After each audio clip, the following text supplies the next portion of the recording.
Hi, this is Karan from San Francisco. And this is Alex from Los Angeles, and welcome to Movies That Shaped Us, a journey of self-discovery through a shared love of film. We are two longtime friends who grew up on opposite ends of the globe with very different backgrounds, but we both shaped and are still being shaped by the movies that we see and love. And every episode will cover a topic around important people, places, events, and moments in our lives, and then explore it through three of our favorite movies. Now, we won't be shared on movies in advance, so you'll get to react along with us as we learn about each other through our selected films. And we hope these movies and topics are fun and revelatory to you, just like they've been to us. Great. So, Karan, why don't you describe to the listeners what we'll be talking about today? All right. So, our topic today is movies that shaped our 2021. Obviously, we are, heading towards the end of the year, getting into the new year. So, it just sort of made sense for us to look back at the year.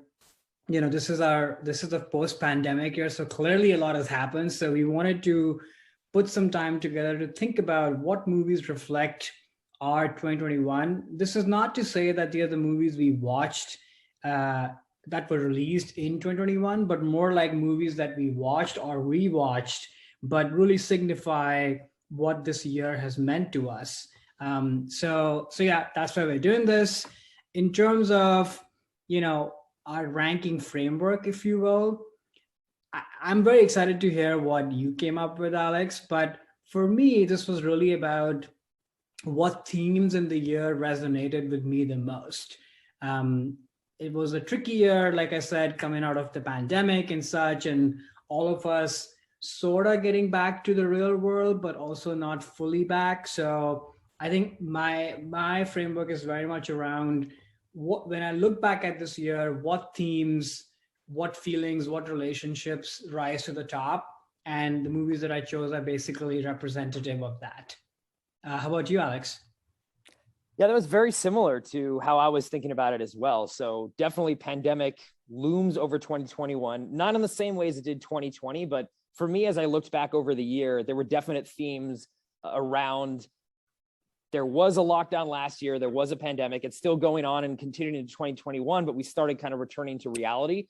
But it's not the same reality as we had when we entered the pandemic. So there's a lot of feelings around that and self-reflections and things that happened to me over the last year. And those were, once I picked out those major themes, there were clearly some films that I watched this year that hit on those themes. And, you know, when I look back on this year in, you know, decades from now, in terms of what 2021 was, it really, these films will be associated with this year, I think, forever for me. Exactly.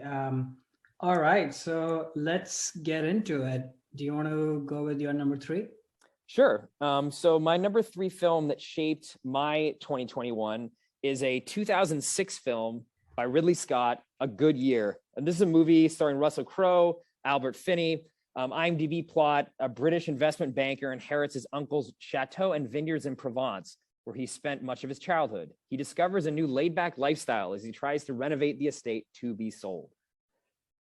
So one thing I did this year was go back over, because we had a lot of time, there's the lockdown going on at the beginning of the year, go back over some director filmographies and watch films of directors that I like that I never seen before. Ridley Scott was one of the directors that I picked.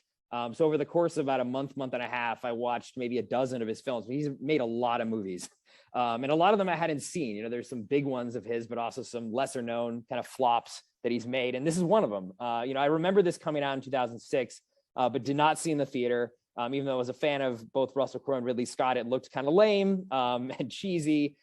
So, you know, this year for me, you know, I decided, okay, let's do this Ridley Scott thing, and came across this film. And this one really, to me, captured a lot of things that I would associate with 2021. So, you know, the movie's about someone who suddenly, due to an event beyond their control, inherits this vineyard, much like we were put in this pandemic by things out of our control. And he's sort of forced to reevaluate his life, slow down a little bit, realize what is important. And at the end of the film, he realizes, after this experience that he's had in Provence, like, he can't go back to his old life. Now, that's not to say that he's a totally different person, but he's realized some things about himself and really what's important. And he's done that self-reflection over the course of the film. And at the end of the movie, he's sort of entering this new chapter that brings a lot of his, you know, previous things about him into this new version of himself. And I think for me, 2021 was that. It was a lot of slowing down because we were still in a bit of a lockdown, but now we're coming out of it.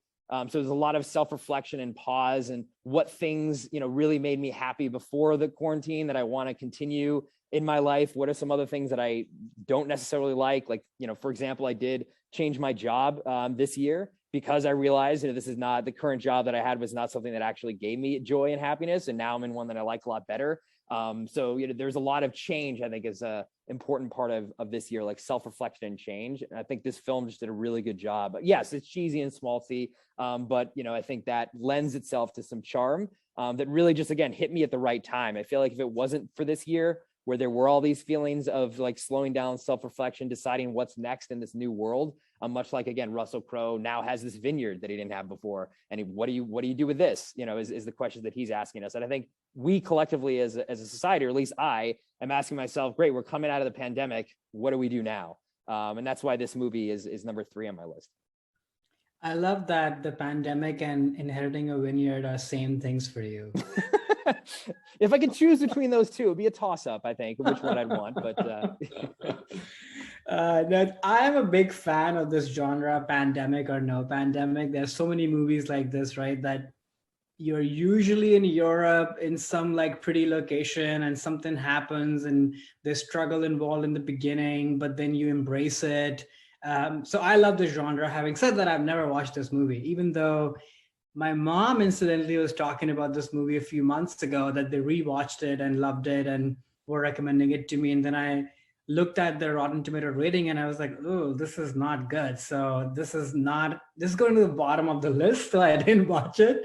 But now that you're talking about it, I feel like maybe I should watch this, especially given the year Ridley Scott is having with 2 massive movies coming out. So I think it'll be fun to go back and watch like a smaller scale movie, which frankly, I don't think about Ridley Scott when I think of those kind of movies. So it's kind of exciting and fun to go check out something like that he's done. So I will check this out. But yes, big fan of this genre. Cool. And a resonating theme, obviously, of sort of change and pause and reflection. So on that, my number 3 is also kind of a rewatch from, several years ago. So it's 2001's Mamma Mia.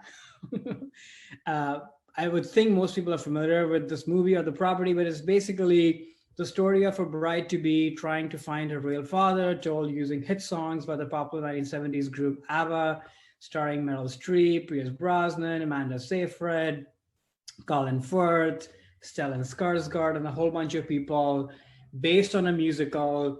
So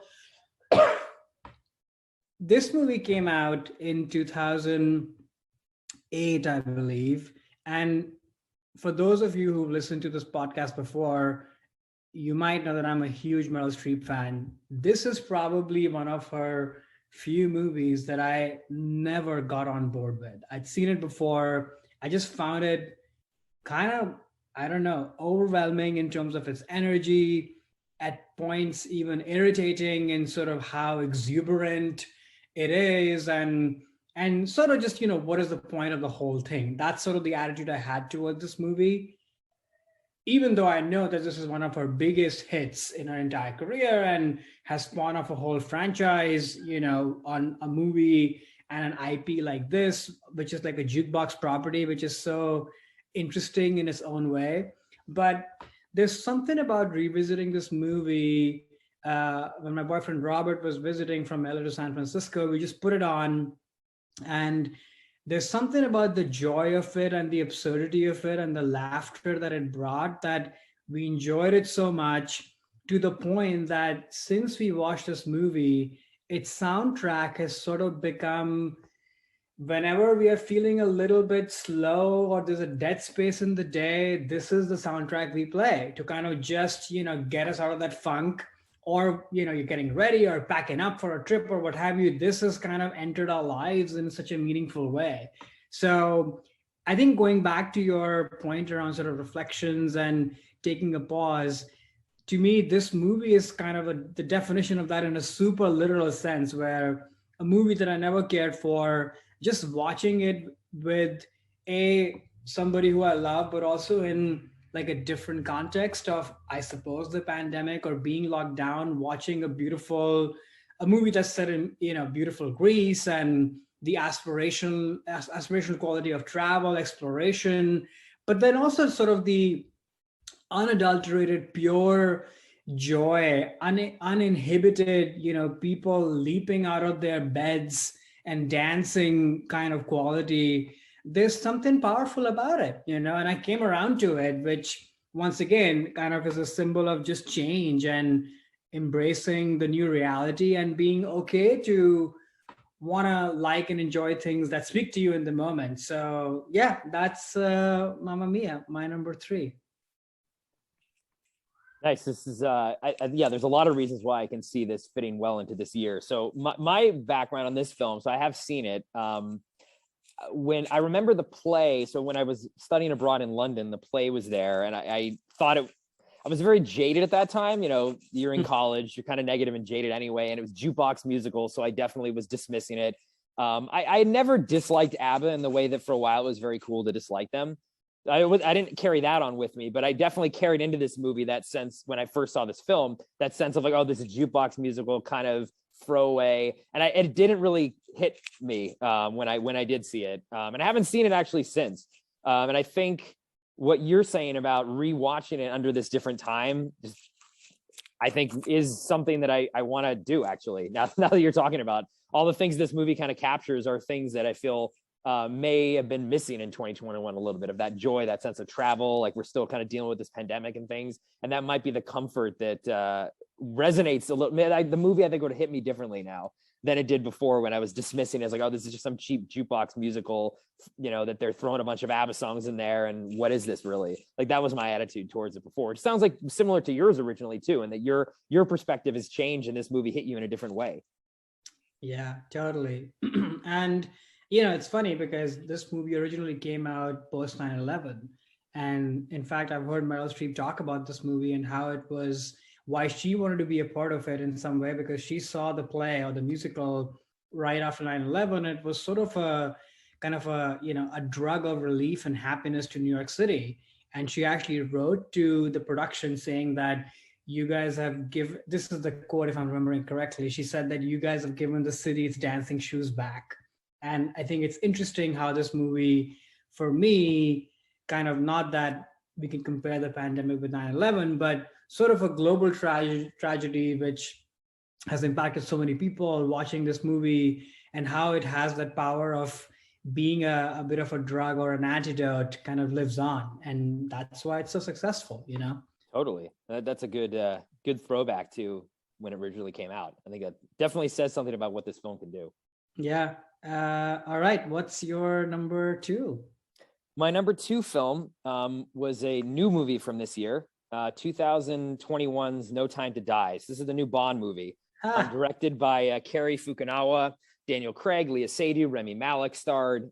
Plot summary: James Bond has left active service. His peace is short-lived when Felix Leiter, an old friend from the CIA, turns up asking for help, leading Bond onto the trail of a mysterious villain armed with dangerous new technology.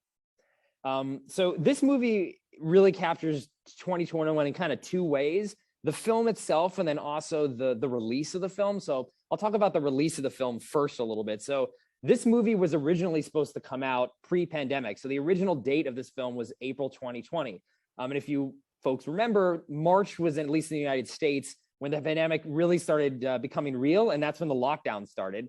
And right before the lockdowns, the tickets went on sale for this film. I typically go to the movies with a large group of friends, had 15 tickets bought. We're going to our favorite theater, the ArcLight Cinerama Dome. Everyone was really excited. And then I remember the email chain going, and then me getting an email, I think early on in the lockdown, from ArcLight saying, okay, tickets have been refunded, movies being moved to November. I'm like, okay, November, fine. I had to email all my friends, and we just was like, okay, great, we'll get back in November and see this movie. Obviously that didn't happen. Then the date was moved to April of this year.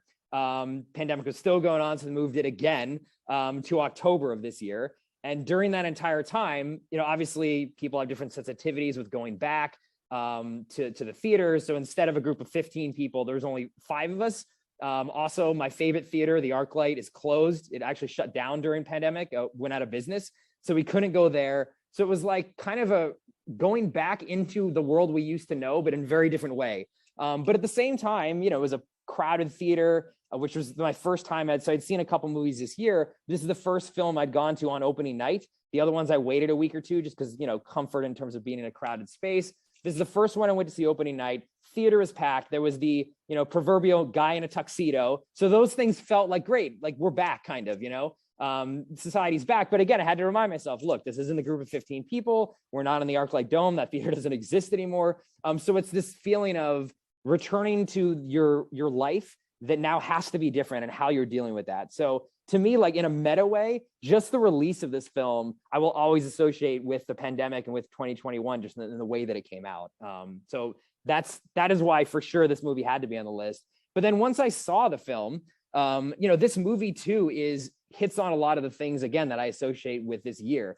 You know, in this film, this is, you know, Daniel Craig's last Bond film. So it's about ending, you know, something is ending, you know, but in the end of the film, there is sort of this, okay, what is the world going to do now sense? Not to give away too many spoilers about what happens, but there's sort of new beginnings, which is, again, is a lot of the way that the pandemic has felt for all of us, right? Where we had it ending of something, the old pre-pandemic life, and now we're coming out into something else. You know, obviously too, like the you know, the villain used a biological weapons. There's actually a virus that is a threat to the world. They beat that virus, they beat it back, much like hopefully we will as a planet, and then have to pick up the pieces and realize, okay, what is this new world? We have to go back to work. We have to go back into it, but it's not going to be normal. Like, things have changed in the world of film, just like they have for all of us. You know, there's also one, I mean, I could talk about this film a lot, but there's one other thing that I want to talk to as it relates to 2021. There was a great use of this callback song that was written actually for a previous Bond film, Her Majesty's Secret Service, was All the Time in the World. And they used this line in that film, was a line actually from the Fleming novel that happens after Bond's wife is killed. He says, oh, we have all the time in the world, which is a sad thing to say because we actually don't, because she's dead now. So it was like the way that film ended, it used that phrase and that song to be very melancholy and sad. In this film, however, they reference that by using the song itself. Also, that line is used a lot, but it's meant more, at least how I interpreted it, more as a like life affirming thing. Like, look, you do have all the time in the world. Like, enjoy your life. Like, live the life to its fullest. Life really is a gift. I mean, I think that is something that where they use that in this film is how I was interpreting the different use of this song. And I think, to me, again, as well, like this pandemic, as we're re-emerging back into the world, which is what 2021 represents to me. I think we're all sort of realizing this, like, yeah, we have to treat life now like we have all the time in the world and really relish in the things that are actually important and not get caught up in all the little things that you might have done before the pandemic.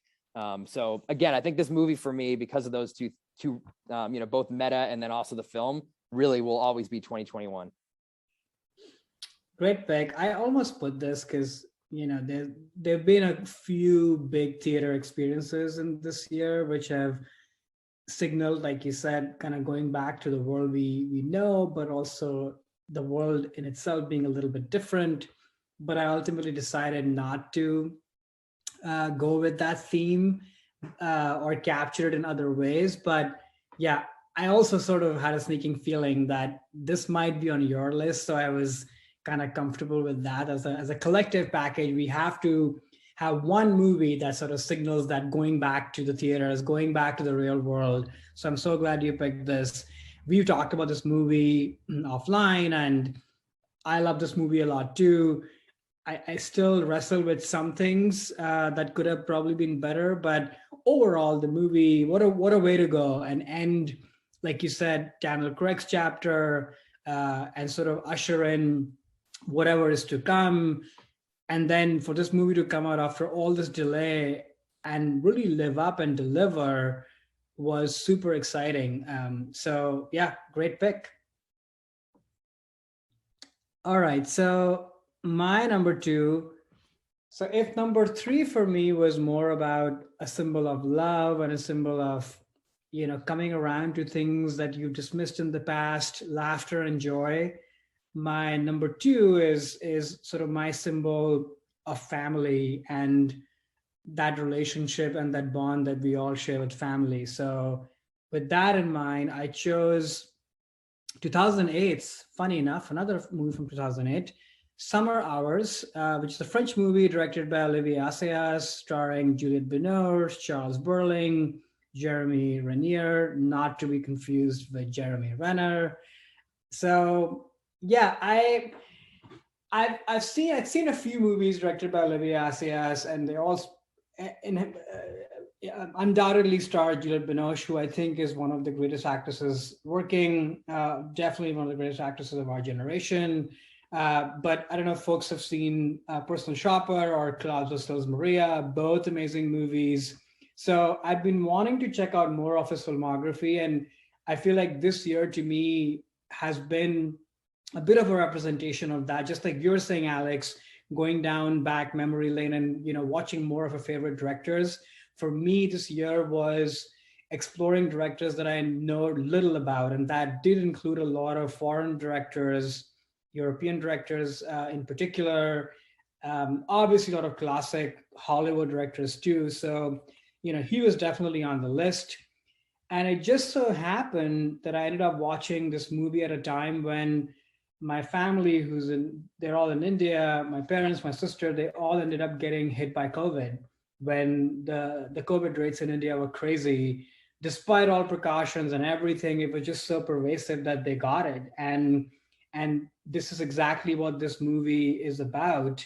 And sort of reading the quick summary on this, it's two brothers and a sister witness the disappearance of their childhood memories when they must relinquish the family belongings to ensure that their deceased mother's succession is well taken care of. So that's what this movie is about, which is this is beautiful house in sort of French countryside, and all the siblings are gathered over there while the mother is still alive, and they're talking about sort of what's the will, who gets what, but also having a great time eating good food and having a great time in the garden and such. And then, of course, she passes on. And then the movie is all about the negotiations, the heartbreaks, the unsolved traumas and mysteries between siblings and how all that impacts their life. But also in that moment, what is the division of the property and the material objects in their household. But it's really not about those things. It's really more about how the siblings feel towards each other, how they feel towards their mom and their family unit, if you will. And I just remember watching this movie on a Saturday evening. Welcome to my life. Fun Saturday evening nights watching sentimental, heavy movies by myself. And I was just bawling. And I think when I look back at this year, thinking about this movie, thinking about the bond I share with family, and then just knowing that my parents and my sister made it out safe from that terrible time, which was so traumatic with me being so far, them, going through such a tough time in their lives and for their own, safety and health and such, seeing them make it to the other side was even more reassuring. When you watch a movie like this, you're further reminded that, oh yeah, how lucky are we that we made it to the other side. So that's why this movie is so special.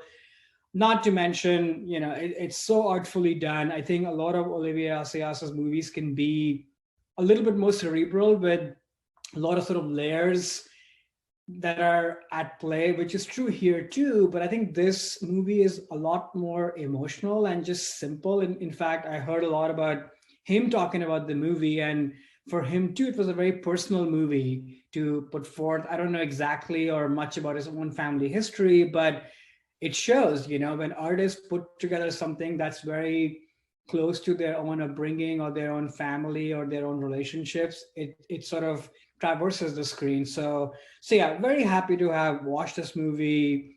So much more to watch that he's done, so much more to watch that Juliette Binoche has done. But yeah, this is my number 2, Summer Hours from 2008.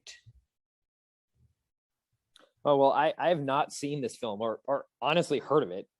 So this is great for me just to discover something new. It's also good to hear that, during that really hard time, because I do remember that when your folks had COVID, and, that's very scary, obviously. And being so far away and not being there, I'm happy to hear there was a film that you found that helped, because movies definitely can do that. And sometimes it's crazy how the right film kind of find you at the right time. I'm curious as like why You mentioned, going through this director's filmography. Was there something about this particular film that jumped out to you where you decided to watch it that Saturday night? Or was it more like, I just want to watch something of his and it happened to be this and it hit you in that way? No, just a log line, I think, the summary plot details sort of kind of caught my eye. And then I watched the trailer and it just felt resonant to what I was feeling about family. And, I didn't expect the movie to be this heavy, even though I don't think it's heavy in like, a brutal sort of way. I sort of thought of it more like, oh, it'll be in French countryside, just beautiful to look at. And I want to be with these people. But it ended up being a lot more deeper in that sense, and a lot more rewarding, which was a pleasant surprise. Which now that as I'm saying it out loud, I don't know why I was surprised, because of course it's Olivier Assayas and Juliette Binoche. Everything they do is going to be deep and rewarding. So yeah. Great. Was this film, was it reassuring and uplifting, or was it more that it tapped into the emotions you were already feeling and that's what helped you kind of get through that moment? I haven't seen the film, so I'm just curious on what about it resonated with you.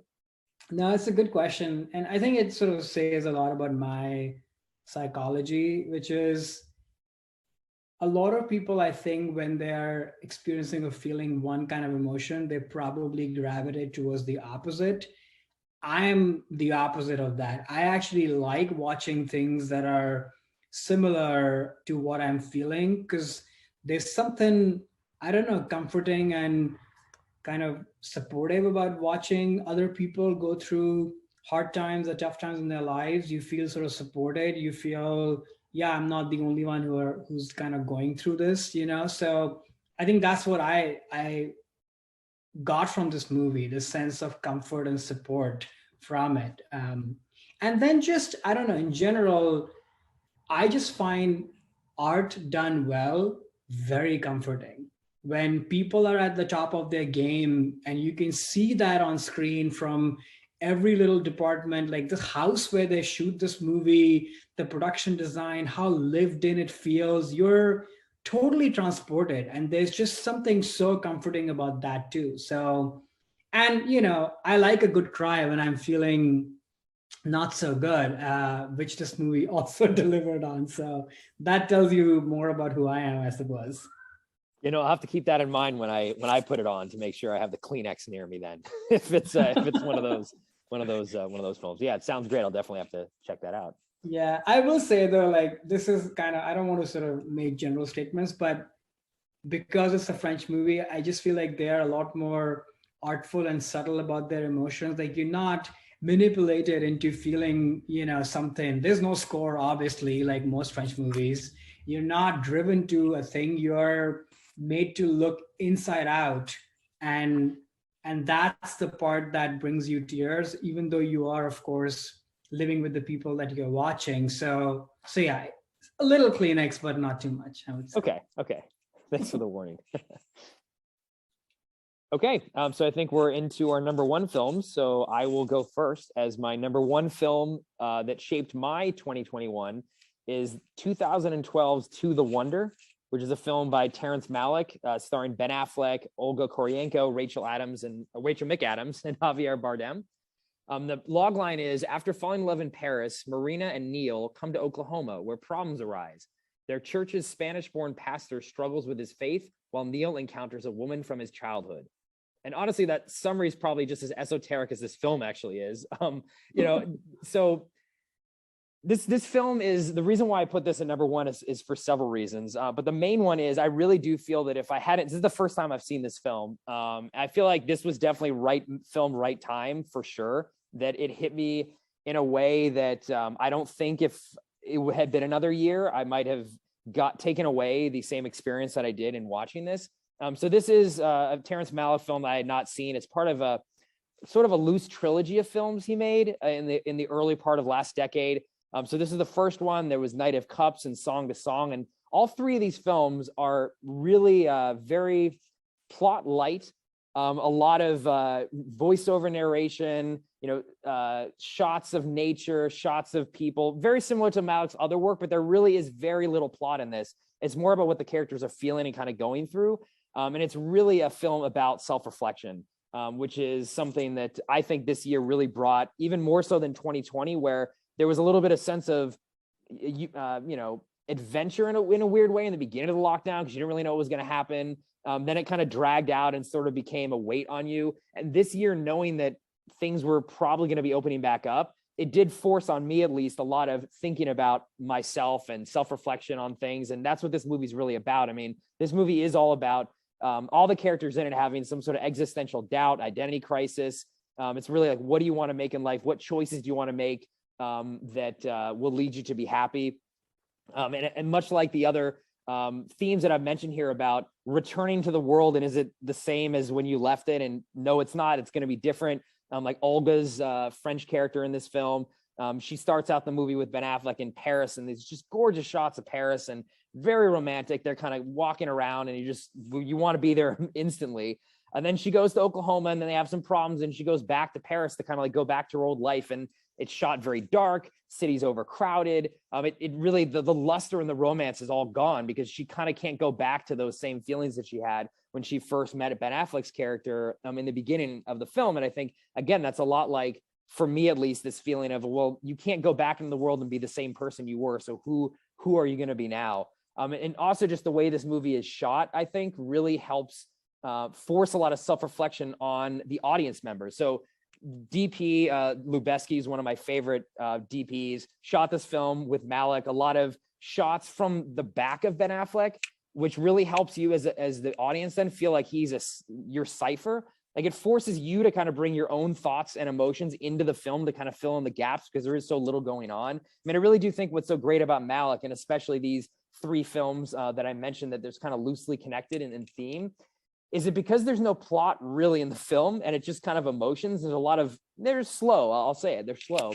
You have to be an active participant in the film as you're thinking about the same things the characters are thinking yourself. And it sort of forces meditation, and that's how you can get something out of it and enjoy it. And if you're not willing to put up that work or feel comfortable doing that, you're really going to get bored and not going to get into the film. So because you have to bring to these films your own sense of self-reflection and like a forced meditation, that's why this film resonated for me, because that was a lot of what 2021 was about, like self-reflection and forced meditation. So I think if I'd seen this film any other year, I might have thought it was okay and beautiful, but not really much there to it, because again, there's very little plot.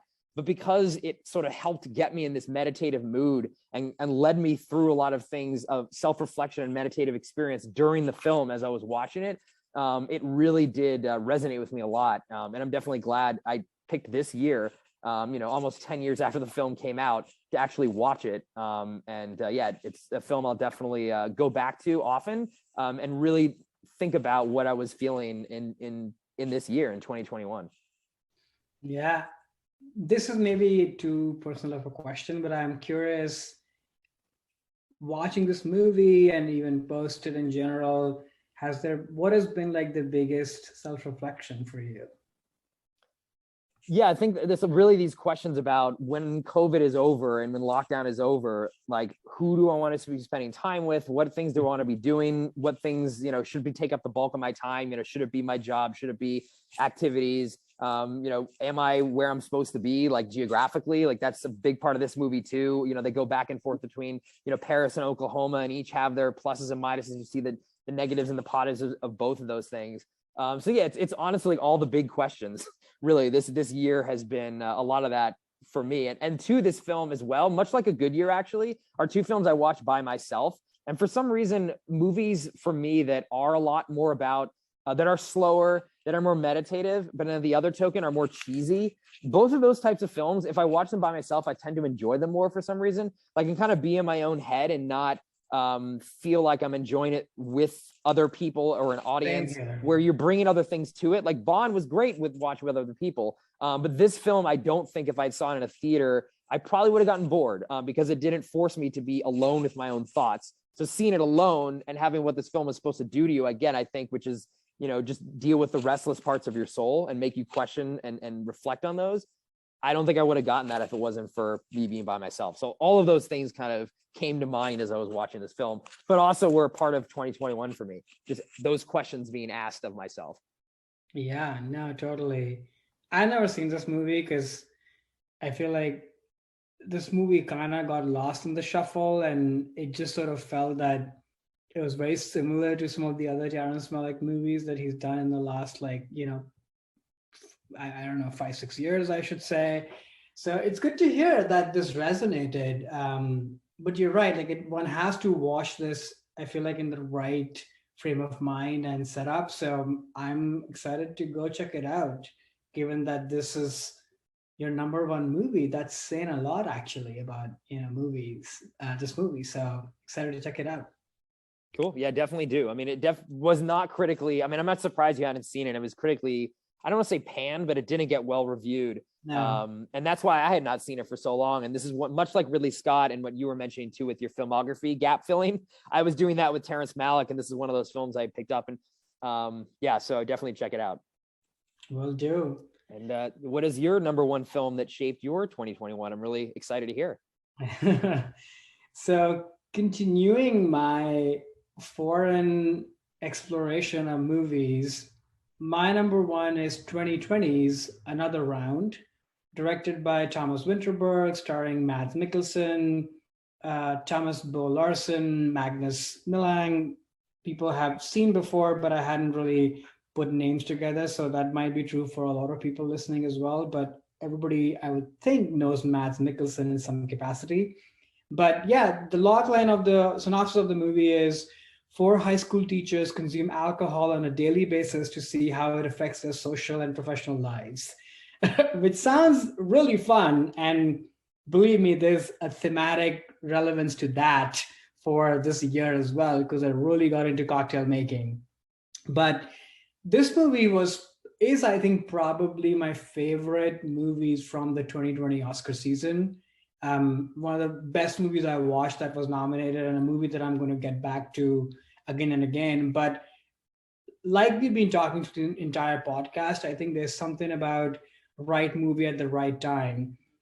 There's something about, me, myself, like I'm going to be 40 very soon, which is, for those who haven't watched the movie, the three or four lead characters, these high school teachers, they're sort of in their mid 40 life has sort of become kind of meh for all of them. They all feel jaded. They're not doing super well at really anything, but life is still sort of carrying on.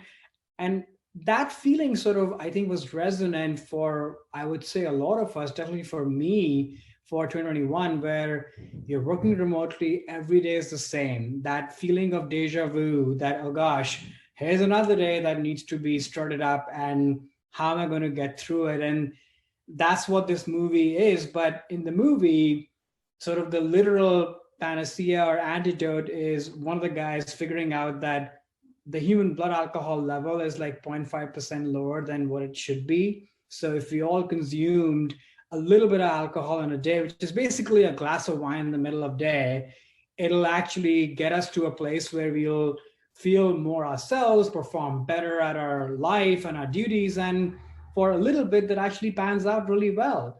Suddenly, the teachers are popular at school with their kids and their relationships. They're bonding together as friends, and there's sort of this pep and zip in their lives. And of course, like with all good things, if you go too far, things can actually turn around. And that's exactly what happens in the movie. So I think for me, this movie is a symbol of when you're going through tough times in your life or you're feeling jaded, taking stock of what is the stuff that you have in your life. And I think to me, this is why this is number one, because it's sort of a summarization of being grateful for the love I have in my life, my family, my friends, the fact that I have resources, that I can afford the lifestyle that I like, and even sort of, do this podcast with you and expose myself to movies from all over the world. There's a lot to be grateful for. And I think that's sort of what this movie underlines. And then, not to mention, just beautifully directed, beautifully made. I found out much later, once the movie was in the Oscar conversation, that this movie, the idea of the movie was really the director creating something in partnership with his daughter, and representing this whole scene of like Danish drinking, which is sort of a thing. And much to all of our sadness, his daughter met with an accident right at the beginning of the shooting of the movie and died. And of course, he put the movie on pause for a little bit, but then there's something inside him that really made him feel that I had to come back and finish this movie as an homage to my daughter and such. And I think it was the most moving and riveting speeches from last year's Oscars as well. Spoiler alert, it won Best Foreign Language Film. But I think that once again, there's like a meta quality to it. What I was saying earlier, that even in the director's life, when you're hit with such grave tragedy, how do you move past it? And what are the things that can be antidotes for each of us, and what can we be grateful for? And yeah, that can sort of keep propelling us, because the name of the game is moving forward, right? We got to do that no matter what. So I think to me, this year has been about that, like figuring out what do I have in my life and how do I keep moving forward. So yeah, that's another round from 2020, which is my number one movie that shaped my 2021. Well, this is also a film I've not seen. It was on my list around Oscar time, and I got busy and didn't get to it. And it's been on my queue on Prime Video for a while to rent. And I've heard fantastic things about it. And the way that you describe what this movie, like the themes of it, for sure, I can see why, this is your 2021. Interesting too, like, as you're talking about the drinking piece of it, like that was just making me think of 2020. Like in the beginning of the pandemic, I was like, great, I'm going to drink wine every day. And I was drinking a lot more in the first month, and then you can't sustain it at all. It's fun. And then it sort of is like, okay, like you have to wake up to a reality that like this is not sustainable, which I think too, like 2021 in a way represents that as well. Like 2020 was this year where a lot of things stopped, changed, whatever, but you can't sustain the lockdown. You can't sustain the state of what the world was in. And that something, you have to keep moving forward and moving on. And that is a big part of 2021 for sure. That moving forward, moving on, being grateful. And then that added layer of that tragedy that you mentioned. I had forgotten about that, actually. That Oscar speech was great, that he gave about his daughter. And that too, you can read a lot into the pandemic into that as well. This was a great tragedy that we're still living in. I mean, hopefully it's the tail end of it. We don't know. Hopefully we won't be looking back in a year and being like, oh, 2020, wait till you get to 2022. No. Hopefully that's not the case. But it's like, how do you move on from this tragedy that the whole world experienced? Some people a lot more directly than others, but there's all something collectively as a world we experienced. And what do we do now? We have to keep moving. We need to do another round. We have to keep going. And how do we do that? So even for not even seeing this movie, I think it is a perfect film to be at the top of a list for about this year. Like all those themes are right there. Glad to hear that. Yeah. And for anybody who's like looking for like a little, happy thing in their days, just go to YouTube and watch the dance performance from the end of this movie that Mads Mikkelsen does on the song What a Life, and it'll make your day. So yeah, but I highly recommend this one. Nice. All right. So that's our top threes. Were there any alternative picks or movies that almost made it to your list that didn't quite make it? Yeah, a couple. The themes in here are similar to the films I already talked about. I did my Ridley Scott marathon, like I mentioned. Another film that was in that list that I almost made it was The Counselor. Much like A Good Year, not reviewed well at the time, but really resonated with me, including also his latest film, Last Duel, which I thought was fantastic. My favorite film of the year, but I thought it wasn't capsulated of 2021 enough, and that's why that wasn't on it. Also, the other Malick film, Song to Song, which is similar to the Wonder, but To the Wonder kind of hit me a little bit better. Black Widow, the first movie I saw back in the theaters. And then a comedy special, Bo Burnham's Inside, which I think perfectly encapsulates more 2020 than 2021 and the whole feeling of the pandemic and a lot of the emotions that brought. So those are the films that didn't quite make it. What about you? Yeah, I had the James Bond movie which you had on your list. I also had Dune on my list, a big kind of back to the movies theater experience. And then going sort of down my rabbit hole of director explorations, I watched a lot of Fritz Lang and sort of more of his deep catalog. I think we've talked about this in the past, but Scarlet Street was a big one. and then Nicole Holofcener, who ends up actually writing Lost Duel, but I've been watching a lot of her movies even way before. Please Give was a big one that really resonated with me. So we'll encourage folks to check out her filmography as well. So yeah, that's sort of my alt list. Any big, I feel like we've really touched on all the resonating themes, but any final words on kind of what comes to mind as you think about my list versus yours list? Yeah, I mean, I thought this was really interesting. As I think back over this, like one of the things I thought was curious in the fact that other than Bond, no movie came out this year. Another year was 2020. That was like two films were only the ones that were recent, and Bond actually was made pre-pandemic, and that it wasn't like any of these films directly were talking about anything that happened this year because they were all made all made before the pandemic. And it just shows how even though the movie and the artist wasn't trying to comment on something that was going on either in someone's life or in the world, because I do think the theme that we all hit on, each of us hit on, are the global themes a lot of people are going through this year, just shows that these films can still resonate. I thought that was just interesting that none of these things were anything directly about the pandemic, and they're all older films.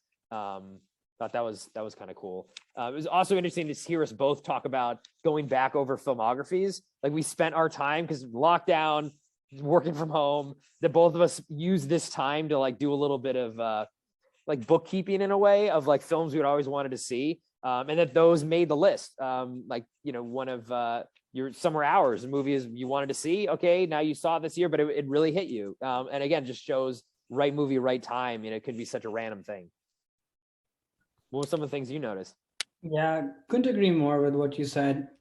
I was also noticing that our movie selection, in a way, is a commentary on the state of the movie business, where we have like indie movies that are, like you said, watch it alone, probably at home experience, so you can really, connect with it and meditate with it. And then you have a big blockbuster. Mine was Mamma Mia, which is another big blockbuster theater experience. So it sort of shows the sort of the polar opposite sort of binary nature of movies, that there is very little in the middle. You either have one extreme or the other. So I thought that was interesting in our picks. Yeah, actually, one other thing as you say that too, in terms of like the state of the industry in a way, this is so far at least, the episode where we've each watched the fewest number of each other's movies. Typically, there's been a lot of, oh yeah, I've seen this, maybe not overlap on a list, but we've seen most of the films we're talking about. This year, not. It wasn't like there was a lot of people going seeing like big movies. I mean, maybe at the end of this year there was some of that, but so much of the year was just people on their own watching things that resonate with them personally or they're interested in personally. So I think more bifurcated than if we had done this list or when we do this list in the future, when hopefully the world is back to a new normal, or you're going out and seeing movies in the theater all the time again, or people are talking about the same movies that they're streaming again. That is not as bifurcated, or maybe we're never going to go back to that world. Kind of like, to your point, it's either one end of the extreme or the other. But yeah, that's a really good point, that it's atypical. I feel like our viewing experiences this year. Yeah, totally. And sort of just the power of movies, right? Like what you were saying earlier, that it doesn't matter when a movie was made. It's about the fact that movies capture when the time that they were made, but then they also have a life of their own. And it's so much of what we bring as audiences in terms of our life experience, our circumstances, our baggage, that sort of makes a full movie watching experience. And I think it's reflected so uniquely in the movies we picked. Maybe if we had these movies represented on a different list in a different year, maybe our angle on them would be totally different, versus this year it became about what does matter, what matters to us, what is life about, how do you embrace change, how do you reflect on things that really matter, love, family, exploration, travel, all of that, which maybe would have come up otherwise too, but I feel like latched onto those themes because that's what we were looking for and seeking for in life. And that's how the movie spoke to us as well. So, yeah, I'm stating the obvious here, but that's the power of movies, if you will. No, totally. As you say that too, it's interesting. You're talking about like things you're maybe desiring. You know, looking back over your list, I mean, they all take place in in Europe, I guess, right? Greece, France, and then Denmark. I'm assuming another year takes place in Denmark because it's a Danish film. Yep. That might be some, not to psychoanalyze your like maybe desire of wanting to get out there in the world again, which you can't. And all the things that you feel like you're wanting to, you know, the joy, the family, the gratefulness, like all those things that you're feeling about wanting. And looking back in my list, it was a lot more of like ambiguity, uncertainty, and not really sure what I want, but that there's this questioning happening. Yeah, just interesting to compare that. I guess that shows how different our years were, at least, you know, internally between the two of us. But, you know, there definitely are asking you like, what was your reflection? And I think you're sort of in the process of answering the question.